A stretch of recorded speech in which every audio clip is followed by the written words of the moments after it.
শুরু হলো সব খবর কম সময়ে, সব খবর একসাথে। যমুনা টেলিভিশনের নিয়মিত আয়োজনে আপনাদের সবাইকে স্বাগত জানাচ্ছি। আমি ফয়সাল তিতুমির। প্রিয়জনের সঙ্গে ঈদ করতে ঘরমুখী মানুষ বাস, ট্রেন, লঞ্চ সহ নানান মাধ্যমে গন্তব্যে ছুটছে নগরবাসী। সদরঘাট লঞ্চ টার্মিনালে ঘরমুখো মানুষের উপচে পড়া ভিড়। দক্ষিণাঞ্চলের বিভিন্ন জেলার উদ্দেশ্যে ছেড়ে যাচ্ছে লঞ্চগুলো। পন্টুন থেকে লঞ্চ, সবখানেই মানুষের ভিড়। সকালের দিকে স্বস্তির যাত্রা ছিল ট্রেনে। কামরাপুর থেকে ঠিক সময়ে ছেড়ে গেছে প্রায় সবগুলো ট্রেন, তবে শেষ বেলায় ভেঙে পড়ে শৃঙ্খলা। রাজধানী থেকে উত্তরাঞ্চলে বাসগুলো সময় মতো ছাড়লেও পথে মহাসড়কের সৃষ্টি হয় চাপ। বিশেষত বিকেলে পোশাক কারখানা ছুটির পর গাজীপুরের চন্দ্রায় তৈরি হয় যানজট। ঢাকা টাঙ্গাইল এবং ঢাকা ময়মনসিংহ মহাসড়কের বিভিন্ন পয়েন্টে যত্রতত্র বাস থামিয়ে যাত্রী তোলা হচ্ছে। আর এতে চন্দ্রাসহ কয়েকটি স্থানে তৈরি হয়েছে জটলা। বরাবরের মতোই আছে বাসে বাড়তি ভাড়া আদায়ের অভিযোগ। এবার একটু মহাসড়কে ঈদ যাত্রার খবর জানবো আমরা। এই মুহূর্তে গাজীপুরের চন্দ্রা থেকে সরাসরি যুক্ত হচ্ছেন সহকর্মী হোসাইন আলী বাবু। বাবু, সারাদিন তো চাপ ছিল, রাতের চিত্র কেমন দেখছেন? এবং সড়কে যে কথা হচ্ছে নিয়ম শৃঙ্খলা মানছে না, সেই বিষয়টা আপনি কি দেখছেন একটু বলবেন? সারাদিনের মতো যে চাপ ছিল, রাতের এখনো কিন্তু তার চেয়ে বেশি চাপ বেড়েছে। আসলে একটি জায়গা থেকে গাড়ি ছেড়ে যেতে প্রায় দেখেছি যে প্রায় 10-15 মিনিট সময় লাগছে। দেখতেই পাচ্ছেন, আমি একটু দেখাতে চাই যে একটি জায়গায় দীর্ঘক্ষণ গাড়ি অপেক্ষা করতে হচ্ছে।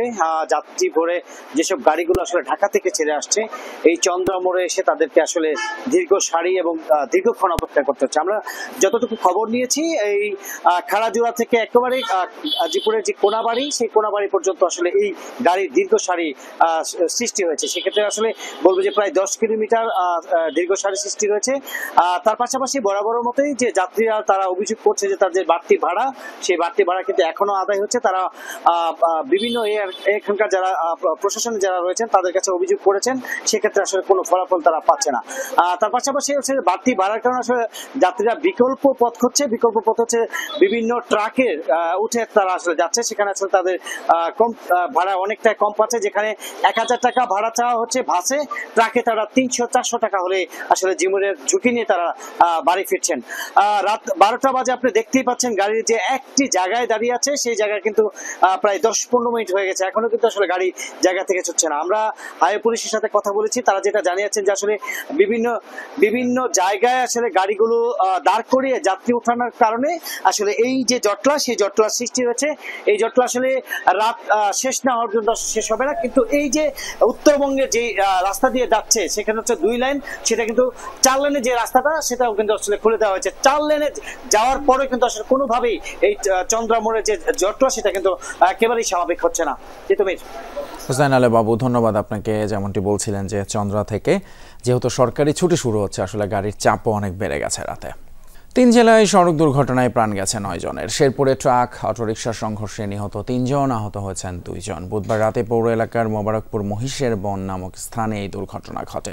শেরপুরগামী একটি যাত্রীবাহী অটোরিকশা নিয়ন্ত্রণ হারিয়ে একটি মাল বোঝাই ট্রাকের সাথে সংঘর্ষ হয়, আর এতে ঘটনাস্থলে প্রাণ হারান 2 জন। আহত 3 জনকে উদ্ধার করে হাসপাতালে নিলে চিকিৎসক আরও একজনকে মৃত ঘোষণা করেন। অন্যদিকে নাটোরের দত্তপাড়ায় বাসের ধাক্কায় দাঁড়িয়ে থাকা একটি ট্রাকের হেলপার নিহত হয়েছেন। এর আগে সকালে ফরিদপুরের ভাঙ্গায় বাস মাহিন্দ্রা সংঘর্ষে প্রাণ গেছে একই পরিবারের 3 জন সহ 5 জনের। শোকের মাতম পরিবারগুলোতে। এবারে কোরবানি পশুর হাটের খবর। সারা দেশেই জমে উঠেছে হাট। রাজধানীর মেরুল বাড্ডা হাটে এই মুহূর্তে আছেন আমাদের সহকর্মী রাজীব আহমেদ। সবশেষ খবর জানাবেন তিনি। রাজীব, হাটে পশুর যোগান আর দাম কেমন? এবারে বিক্রি নিয়ে ক্রেতারা বা বিক্রেতারা কি বলছেন একটু বলবেন?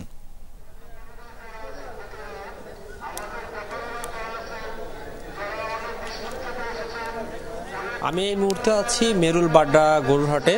এখানে পর্যাপ্ত পরিমাণ গরু রয়েছে এবং ক্রেতা এবং বিক্রেতার একটা সমাগম চলছে। এবং যারা ক্রেতা তারা বলছেন যে পর্যাপ্ত পরিমাণ গরু রয়েছে, কিন্তু গরুর দাম আগের তুলনায় একটু বেশি। এবং তারা বিভিন্ন হাট ঘুরে দেখতেছেন যে এবং তাদের যেই পরিমাণ তাদের ক্রয় ক্ষমতা বা বাজেট, তার সাথে তারা পুরোপুরি মিল পাচ্ছে না। এদিক দিয়ে অন্যদিকে যারা গরু বিক্রেতা বিভিন্ন দেশের বিভিন্ন প্রান্ত থেকে গরু নিয়ে আসছেন, তারা বলছেন যে যে গরুর দাম অনেকটাই কম এবং তারা যেই পরিমাণ গরুর লালন পালন করতে যে খরচ হয়েছে সেই খরচও তারা উঠাতে পারছেন না। আমরা দেখতে পাচ্ছি যে ক্রেতারা এবং বিক্রেতাদের ভিতরে গরুর দেখা এবং কথাবার্তা চলছে এবং তারা বলছেন যে অন্য বছরের তুলনায় এই বছর গরুর দাম অনেকটাই কম, কিন্তু যারা ক্রেতা তারা বলছেন যে দাম সহনীয় পর্যায়ে রয়েছে, কিন্তু বিক্রেতারা গরু ছাড়ছে না এবং তাদের মনে হচ্ছে যে কালকে সম্ভবত গরুর দাম অনেকটাই কমতে পারে বা সেই ক্ষেত্রে বা গরু ছাড়তে পারে এবং সবাই কালকের হাটের অপেক্ষা, যারা আজকে গরু কিনতে পারেননি বা কিনতে পারতেছেন না তারা কালকে হাটের অপেক্ষা রয়েছেন এবং এই পরিবেশ অবস্থা চলতেছে। কিন্তু সব মিলে সর্বোপরি তারা বলতেছেন যে গরুর দাম সহনীয় পর্যায়ে রয়েছে এবং বিক্রিও হচ্ছে, কিন্তু যেরকম আশাটা করেছেন বিক্রেতারা ওই রকম আশা অনুযায়ী হাট জমে ওঠে নাই। অসংখ্য ধন্যবাদ রাজীব আহমেদ, মেরুল বাড্ডা থেকে জানাচ্ছিলেন আমাদের পশুর হাটের খবর। মিনায় অবস্থানের মধ্য দিয়ে শুরু হয়েছে পবিত্র হজের আনুষ্ঠানিকতা। এরই মধ্যে তাঁবুর শহর হিসেবে পরিচিত মিনায় পৌঁছেছেন মুসল্লিরা। লাব্বাইক আল্লাহুম্মা লাব্বাইক ধ্বনিতে প্রকম্পিত হচ্ছে মিনা উপত্যকা। মঙ্গলবার রাতে ইহরাম বেঁধে মক্কা থেকে মিনার উদ্দেশ্যে রওনা হন ধর্মপ্রাণ অনেক মুসলমান। রাত্রি যাপন শেষে বৃহস্পতিবার রওনা হবেন আরাফাতের ময়দানের উদ্দেশ্যে, আর সেখানে অনুষ্ঠিত হবে হজের খুতবা। আরাফাতে অবস্থানকেই হজের মূল আনুষ্ঠানিকতা ধরা হয়। সেখানে একযোগে জোহর এবং আসরের নামাজ আদায় করেন মুসল্লিরা। বঙ্গবন্ধু শেখ মুজিবুর রহমান সহ জাতীয় 4 নেতার মুক্তিযোদ্ধার স্বীকৃতি বাতিলের খবর সঠিক নয় বলে জানিয়েছেন মুক্তিযুদ্ধ বিষয়ক মন্ত্রণালয়ের উপদেষ্টা ফারুকি আজম। বুধবার সকালে সচিবালয়ে সাংবাদিকদের উপদেষ্টা জানান, এই অধ্যাদেশের মাধ্যমে মুক্তিযুদ্ধের ইতিহাসের বস্তুনিষ্ঠতায় ফিরে যাওয়া হয়েছে। জাতীয় মুক্তিযোদ্ধা কাউন্সিল আইন 2022 সংশোধিত অধ্যাদেশ জারি হয় মঙ্গলবার রাতে। এরপরই কয়েকটি গণমাধ্যমের খবরে বলা হয়, মুক্তিযুদ্ধে নেতৃত্বদানকারী বঙ্গবন্ধু শেখ মুজিবুর রহমান জাতীয় 4 নেতা সহ 70-এর নির্বাচনে বিজয়ী 4 শতাধিক MNA এবং এমপির মুক্তিযোদ্ধার স্বীকৃতি বাতিল হয়েছে। যেসব গণমাধ্যম ভুল সংবাদ প্রকাশ করেছে তাদের দুঃখ প্রকাশ করে খবর ছাপানোর আহ্বান জানান প্রধান উপদেষ্টা প্রেস উইং। বুধবার এক ব্রিফিংয়ে বলা হয়, মুজিবনগর সরকারে যারা ছিলেন তারা মুক্তিযোদ্ধা। এটা তো ঐতিহাসিক সত্য যে এই সরকার পুরো যুদ্ধটা পরিচালনা করেছে, তো এটা কেমন করে ইতিহাস পরিবর্তন করা যায়? মুজিবনগর সরকারে যারা ছিলেন তারা মুক্তিযোদ্ধা, যারা সশস্ত্রভাবে মুক্তিযুদ্ধ করেছে, যারা পরিচালনা করেছে তারাও মুক্তিযোদ্ধা, তবে এই সরকারের কর্মকর্তা কর্মচারী তারা সহযোগী মুক্তিযোদ্ধা। 9 জুন দ্বিপাক্ষিক সফরে যুক্তরাজ্য যাচ্ছেন প্রধান উপদেষ্টা ডক্টর মোহাম্মদ ইউনূস। ব্রিটিশ প্রধানমন্ত্রীর সঙ্গে বৈঠকে সেখানে থাকা অভিযুক্ত ব্যক্তিরা নয়, পাচার হওয়া টাকা ফেরানোকে অগ্রাধিকার দেওয়া হচ্ছে। ধারণা করা হচ্ছে অন্তর্বর্তীকালীন সরকার প্রধানের সাথে লন্ডনে সাক্ষাৎ হচ্ছে বিএনপির ভারপ্রাপ্ত চেয়ারম্যান তারেক রহমানের। বুধবার প্রধান উপদেষ্টা ডক্টর মোহাম্মদ ইউনূসের সাথে সাক্ষাৎ করেছেন ব্রিটিশ হাইকমিশনার সারা কুক। পরে এসব কথা জানানো হয় ব্রিফিংয়ে। পাচার হয়ে যাওয়া অর্থ উদ্ধার বা পুনরুদ্ধার, আমরা ব্যক্তির বিষয়ে যত না বেশি পদক্ষেপ নিয়েছি বা নিচ্ছি, তার চেয়ে বেশি আমাদের পাচার হয়ে যাওয়া অর্থ উদ্ধার করাটাই বেশি জরুরি আমরা মনে করছি। কি ভয়াবহ এক একটি ঘটনা! আমাদের সমাজের ভদ্রলোকেরা, আমাদেরই আত্মীয় পরিজনরা এই গুমের ঘটনাগুলো ঘটিয়েছে। আপনারা যা যা কিছু পেয়েছেন তার ভিত্তিতে একটি হরর মিউজিয়াম হওয়া উচিত। বুধবার সকালে রাষ্ট্রীয় অতিথি ভবন যমুনায় বিচারপতি মইনুল ইসলাম চৌধুরীর নেতৃত্বে প্রধান উপদেষ্টার হাতে দ্বিতীয় অগ্রগতি প্রতিবেদন তুলে দেয় গুম সংক্রান্ত তদন্ত কমিশন। কমিশন সদস্যরা জানান, গুমের শিকার ব্যক্তিদের মধ্যে এখনও 3 শতাধিক নিখোঁজ। প্রধান উপদেষ্টা বলেন, এই রিপোর্ট ঘিরে শুধু বাংলাদেশ নয়, বৈশ্বিক আগ্রহ আছে। পরে ফরেন সার্ভিস একাডেমিতে ব্রিফিংয়ে প্রধান উপদেষ্টার প্রেস উইং জানায়, বৃহস্পতিবার গুম সংক্রান্ত তদন্ত কমিশনের প্রতিবেদনের 7টি চ্যাপ্টার প্রকাশ করা হবে। আর এই সময় প্রধান উপদেষ্টা এই মন্তব্যগুলো করেন। মেন কালপ্রিট বা দ্য কিলার ফোর্স ওনারা বলছেন এটা হচ্ছে র্যাবের ইন্টেলিজেন্স উইং। তারা এই কাজটা সবচেয়ে বেশি ইনভলভ ছিল, এই পুরো যে গুম সংক্রান্ত কমিশন যেটা তাদের ফাইন্ডিংসে বলেছে। 2025-26 অর্থ বছরের ঘোষিত বাজেট একমুখী, গতানুগতিক এবং অংশগ্রহণহীন, এমনটাই মনে করে বিএনপি। বাজেট নিয়ে দলের আনুষ্ঠানিক প্রতিক্রিয়ায় স্থায়ী কমিটির সদস্য আমির খসরু মাহমুদ চৌধুরী বলেছেন, রাজনৈতিক দল এবং নাগরিক সমাজের সঙ্গে আলোচনা করে ন্যূনতম ঐক্যমত্যের ভিত্তিতে বাজেট তৈরি করতে পারত অন্তর্বর্তী সরকার, যার মধ্য দিয়ে ব্যয় বরাদ্দে বাস্তবসম্মত পুনর্বিন্যাস হতো।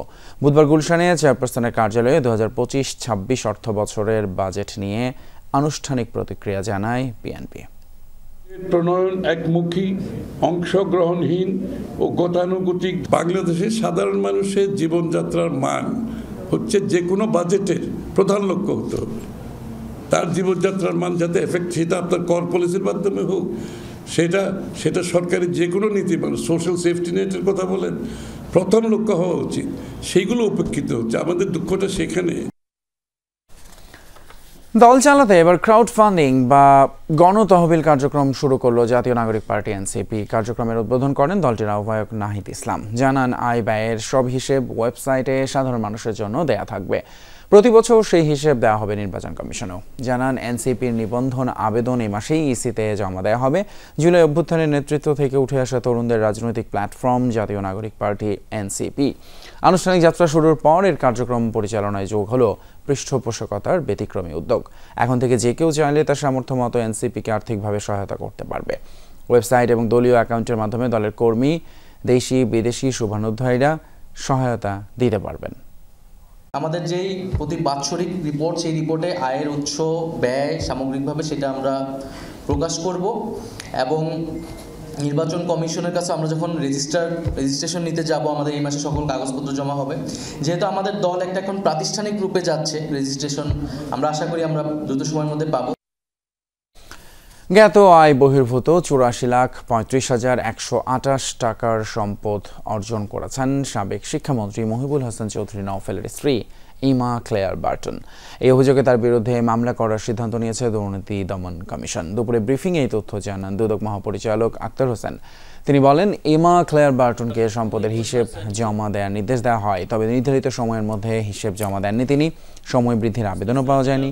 21 কার্যদিবসের মধ্যে সম্পদ বিবরণী দাখিল না করা শাস্তিযোগ্য অপরাধ। এছাড়া 645,47,10,000 টাকা আত্মসাতের অভিযোগে নগদের ব্যবস্থাপনা পরিচালক তানভীর মিশুক সহ 9 কর্মকর্তার বিরুদ্ধে মামলা করার সিদ্ধান্ত নিয়েছে দুদক। জানানো হয়, তারা পরস্পর যোগ সাজসে অননুমোদিত 41টি ডিস্ট্রিবিউটরের মাধ্যমে এই মানি ইস্যু করে এসব অর্থ আত্মসাৎ করেছেন। জামালপুরের মেলান্দহে বস্তাবন্দি অবস্থায় এক নারীর মরদেহ উদ্ধার করেছে পুলিশ।